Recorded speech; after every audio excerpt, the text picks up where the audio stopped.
So as part of the requirements for confirmation, each of these 10 students had to write a faith statement with a simple question that they had to write about. Who is Jesus to me?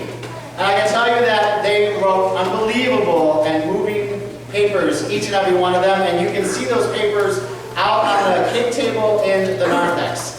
I have selected 2 to be read as representative of the group, and to begin by reading his faith statement is Frank Fetzer IV.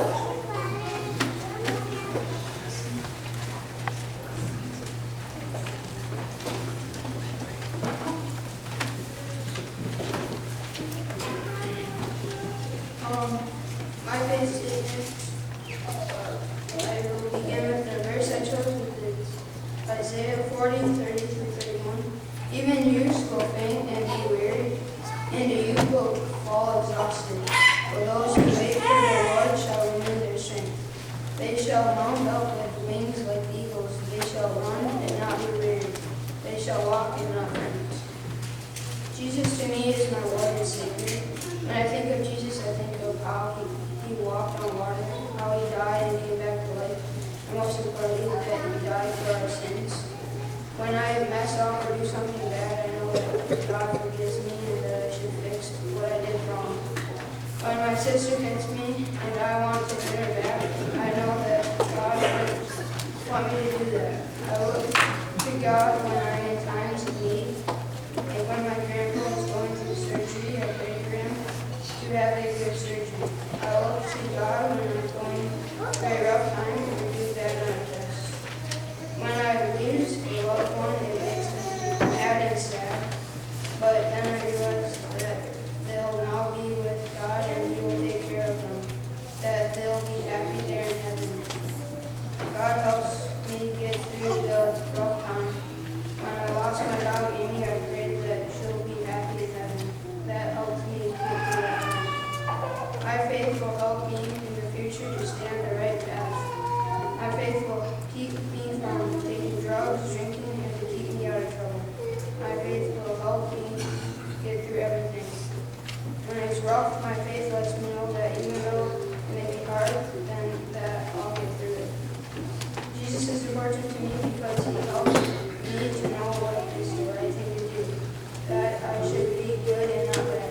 Jesus also showed me that I should help others before myself, which means to me that I should donate any size of road, serve meals at church, and even little things like holding a control for someone. Now, whenever I go somewhere, I check to see if someone else is coming, and if so, I hold the door for them before I go.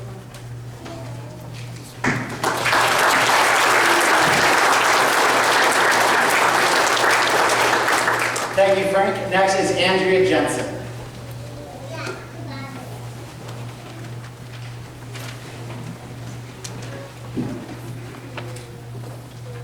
She's gone, isn't she? I asked my mom as she walks in my room a little after 6 o'clock in the morning on the 30th of March, 2016. Her eyes filled with pain as she looks at me, nods, and pulls me into the quite possibly tightest hug I have ever been in. And in that hug we stayed for close to 5 minutes after just crying with each other. The weekend of Easter 2016, I was in Madison with one of my best friends, Em, for her state wrestling tournament. I was in 5th grade, 11 years old. After a weekend of being around thousands of people and somehow managing not to get kidnapped, I was ready to get back to our small town that I felt much safer in. I was excited to get back home to eat my Easter candy that I missed from that morning. When I got home that Easter Sunday, my grandma was in the hospital with what we assumed was food poisoning. We all thought she would get better after a few days in antibiotics and fluids. She usually never gets sick, despite being a type 2 diabetic.